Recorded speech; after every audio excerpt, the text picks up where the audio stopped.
Welcome back to Indian sports. তো আবার কিছু ইন্ডিয়ান ফুটবলের ট্রান্সফার আপডেটস, তাছাড়া কিন্তু কিছু ইম্পর্টেন্ট আপডেটস রয়েছে। তোমরা যারা ভিডিওটা দেখছো আর এখনো চ্যানেলটা সাবস্ক্রাইব করে তো প্লিজ চ্যানেলটা সাবস্ক্রাইব করে দেয়, আপনি কিন্তু অনেক আপডেটস পাবে। তো চলো ভিডিওটা শুরু করা যাক। তো প্রথমেই যেটা দিয়ে শুরু করবো, তো আমরা কিন্তু সবাই এখানে শুনেছি যে আইএসএল এর সেকেন্ড লেগ কিন্তু শুরু হতে চলেছে 31 জানুয়ারি থেকে।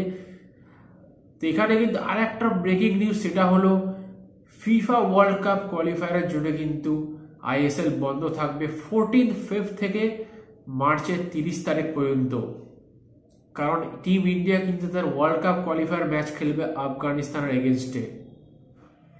তো অন্যদিকে যেমন আইএসএল এর সেকেন্ড লেগ শুরু হতে চলেছে 31 জানুয়ারি থেকে, তো অপরদিকে কিন্তু কিছু টাইমিং ও চেঞ্জেস করা হয়েছে আইএসএল এর।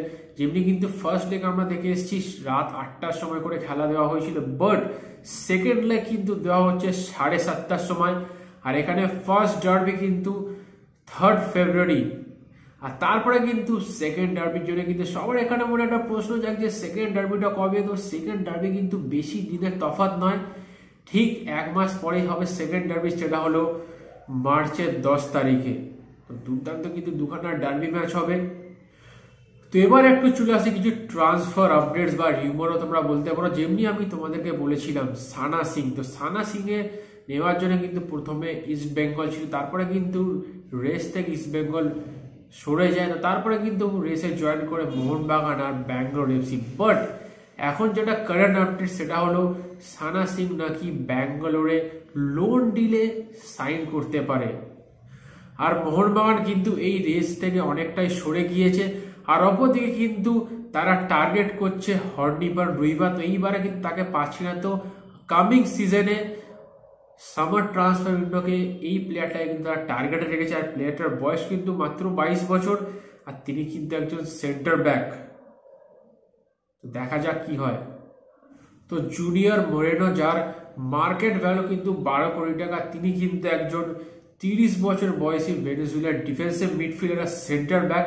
তো এটা কিন্তু লিঙ্ক আপ হয়েছিল যখন শোনা গেছিল মোহনবাগান কিন্তু একটা ডিফেন্সিভ মিডফিল্ডার খুঁজছে।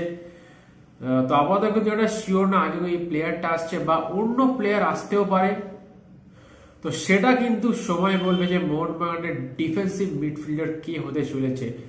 আর অপর দিকে জাও ভিক্টরকে নিয়ে কিন্তু একটা রিউমার বেরিয়েছে যে তিনি নাকি মোহনবাগানে জয়েন করতে পারে লোন ডিলে।